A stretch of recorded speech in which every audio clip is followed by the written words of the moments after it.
Wake up! Wake up! Your brain is trying to jolt you awake.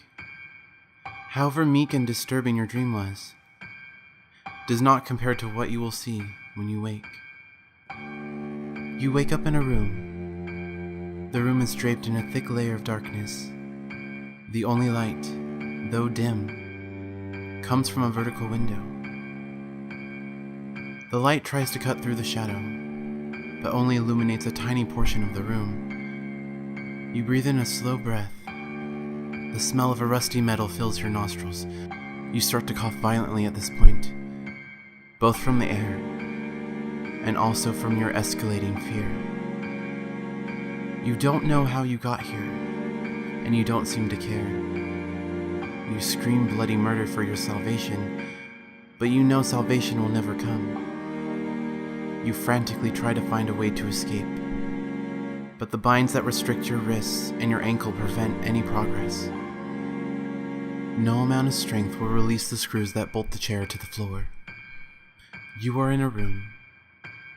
Your eyes start to adjust to the dark, as you start to see shapes fluttering on the ceiling and the dark corners of the room. You may continue to look towards the light that trickles into the room, but be wary, since the sun is starting to set. You see some movement in the corner of your eye. What could it be? Sweat starts to trickle down your face as you try to follow the shadowy figure. You grow more and more frantic and start to stumble on your words. Hello? Hello? Who are you? Can you please help me? I don't know why I'm here. What do they want from me? Hello? Are you listening to me? Please help me, whoever you are. But it doesn't seem to matter. The shadowy figure does not seem to even notice you. It just sits in the dark corner across from you. You feel your heartbeat continue to pound more and more. You feel the pressure on your breathing as you start to gasp for air. Tears start to fall into your face, melding with the sweat. The drowning amount of water escapes your face and falls onto the floor, forming massive puddles. But even those puddles can't escape your fate. The shadowy figure seems to take notice at your pleas. It seems that whoever this is coming closer and closer.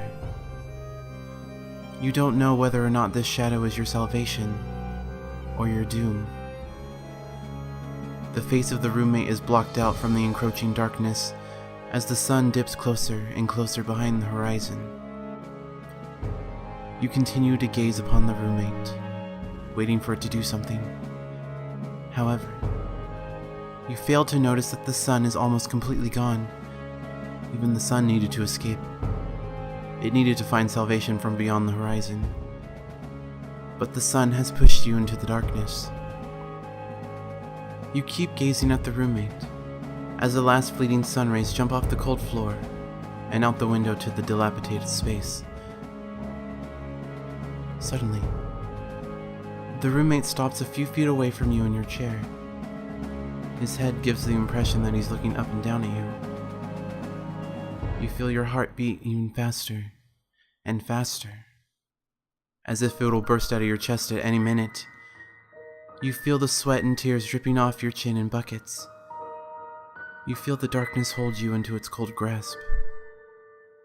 The last thing you see before the room becomes completely dark is the roommate, standing ever presently in the same place. You are in a room, a pitch black room. You look around, trying to find some sort of light, but you can't find any. All of a sudden, you feel two sets of long fingers grasp you on the back of your shoulders.